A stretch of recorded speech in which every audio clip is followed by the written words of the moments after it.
So we got a 2021 GMC Arcadia key fob here. This is how you open it to replace the battery, okay?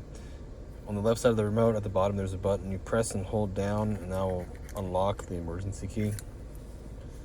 Now, we're gonna take this back cover off of the remote. We're gonna use the flathead screwdriver.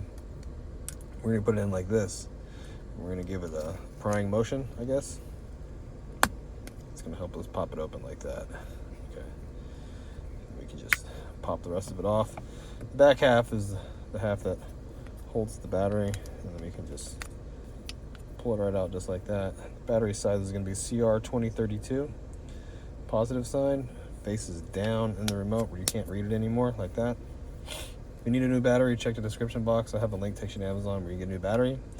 Just get the two halves and snap them back together and put the emergency key back in. If it locks, you're all done. Hope the video was helpful, and if it was, appreciate it if you could hit that like button for me or leave me a comment. Hope to see you again in another video.